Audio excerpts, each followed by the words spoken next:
Hey guys, Max from Dragon King Bioactive here. Today we are going to go over how I clean and set up my snake racks. So again, I'm not a professional. This is just how I do things. First of all, I'm not a rapper. If you guys have any tips on how to help me out to make it a little better, or for you newcomers coming in, this could be a standard good way to keep your snakes healthy, keep them content, and the basic needs you need for snake rack setup. So here we go. So the first thing I did was I took out all of the water bowls and cleaned them as I usually do. Deep clean once a week for these. So I washed them, got some Reptisafe in them, got the water bowls ready, and my coffee, which is also a necessity for doing anything. So got the water bowls ready. So next we're gonna take all the snakes out. And by all, I mean one at a time, of course. So first we got Esmeralda. Baby, she could be a bit finicky and doesn't like being handled very much, but she doesn't bite or anything. She's a good girl. Woo. So you guys won't, I usually have them in something here, something that's a little darker, something that has a locking lid, something you can feel content in while I'm cleaning their racks so I can take my time and I know they're safe.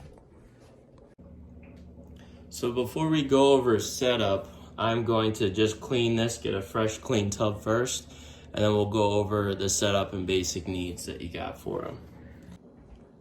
So one thing you guys want to have, especially for snakes, is a kind of pooper scooper here. So I think this is like specifically for hermit crabs that I got at the pet store. But it works great as just like kind of a scooper for like our bioactive tubs. And then also, you know, you'll find that the urates will dry pretty hard in the snake rack. So you want something tough with an edge to be able to scrape it out. So that's just a little tip to use. So we'll go ahead and get this cleaned up. I also have right here a trash bag ready to go. So what I do is I just scrape it all on the bottom and then I dump it out in the trash bag.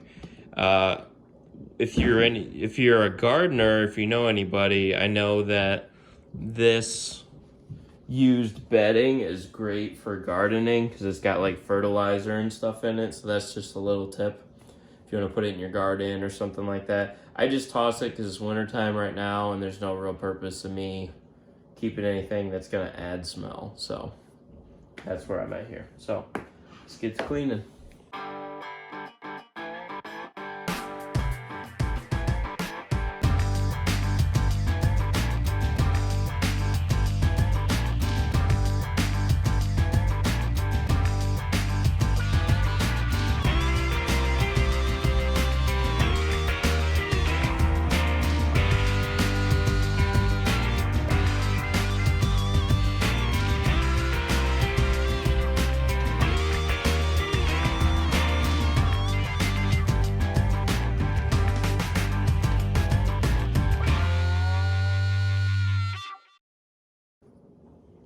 So what I use for cleaning, for wiping down the enclosure, are just standard disinfectant wipes.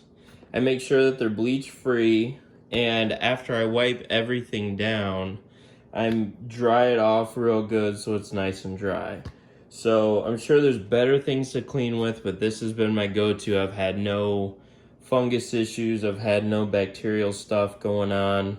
If you guys have any better products that you think you'd suggest to work a little better, but I've just found that your household disinfectant wipes, as long as you dry it off real good and there's no bleach involved in it, then I've had no issues. So that's just kind of what I do, and then, you know, part of the reason I make these videos is to reach out to people who know more than I do. That way I can learn how to do things a little better.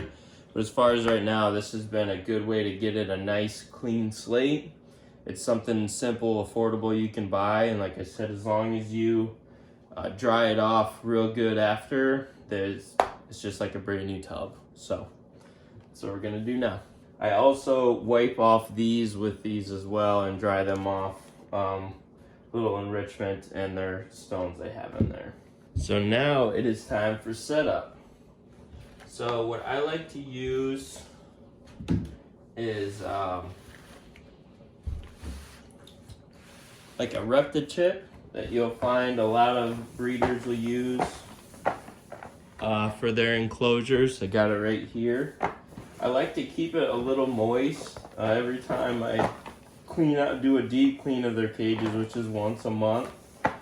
I like to have it, I just kind of like to water it down a little bit, and so that way they have a fresh little boost of humidity at least once a month. And then of course, like when I see them shedding or something, this is a great way to lock in humidity without having issues with like mold and things like that. So I highly recommend it, and I've known a lot of other breeders and keepers that highly recommend. So repta chip or any kind of coconut husk related bedding. So what I do is I just keep it halfway. I don't fill the whole tub because the heat mat is going to be about right here, the heat tape. So I want the heat to be able to stay where it is. Now, I've also found that each snake has a preference on where they want their bedding. Like I'll find that they'll dig in it and stretch it out to where they want to, so they kind of make it their own. But I always start it off like this. So some other important things you want to have in your tubs are, one, you want to have some sort of hard surface, like a rock. You can find a rock outside, you can bake it. I usually just wash it really good with dish soap and water a couple times, and then that way you're getting all the stuff off and it's nice and clean. But you want to have something hard and rough to put in your enclosure. And the reason that you want this is because when it's time to shed, you want to have something for your snake to be able to rub against that's rough to help them get that shed off. The bedding will help a little bit of that too, but this will be for those tough sheds to get them off. So that's what you want for that. And another thing you want is some enrichment in there. You can do something minimal, like I have these decorative fake plants here. They come like this, but I just kind of pull off the certain pieces here and I just like put them throughout the tub.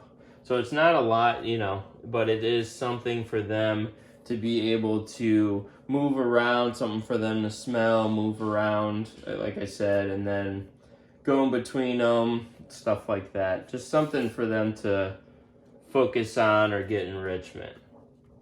So that's basically the setup. I also, like after I do that, I make some room here for their water bowl. I always keep it in the water bowl is in the same area because it's, when I pull it out, that's just right where I can grab it. And I'm gonna put this, I'm taking this out before I put it in there so I don't spill it everywhere, but I just wanted to let you guys know how it looked. So this is Esmeralda's tub. Esmeralda is our female ball python, so she is going to get too big for this tub here.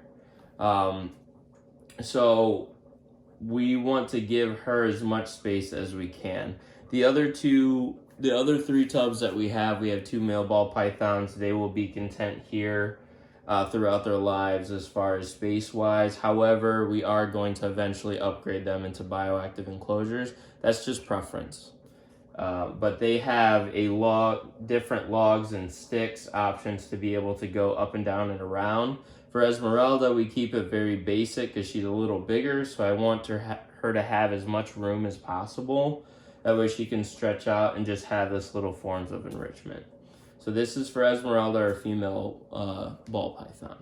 So now we'll move on. You can see I do one more tub. I won't do all of them. I'll do one more so you can see how the next one's set up with the piece of wood and everything, and the rest we just do the same. So I'll show you that one next. So next we have Tangelo's tub. So as you can see, like before, I mentioned that they kind of make it their own. So I pulled it out real slow so you could see exactly how he's moved around everything. So he has bedding everywhere. The reason I like to put half the amount is because even though he's got bedding over here, he can't push the amount to alter the temperature to where it's not a safe level. Because if you have too much bedding, then the temperature has to adjust and everything like that. So, and this is also something that I have for him. Now there's different types of wood that I put in here, and I do like a little tester to see which one likes the one the most. And Tangelo likes to hide and go under this. I've tried it with Banana and the other snakes, and for some reason Tangelo likes this one the most. So that's kind of the fun part of making it individualized for each snake, for each tub. Because even though they're tubs, you can kind of individualize them for their personal preferences. So again, this is what Tangelo has in here. He likes to get under here in these little areas and just kind of chill. But I'm gonna do the exact same thing that I did for Esmeralda's enclosure now. And so I just kind of wanted to show you that, and then we'll do a little time lapse of that, and then we'll get into how this looks at the end.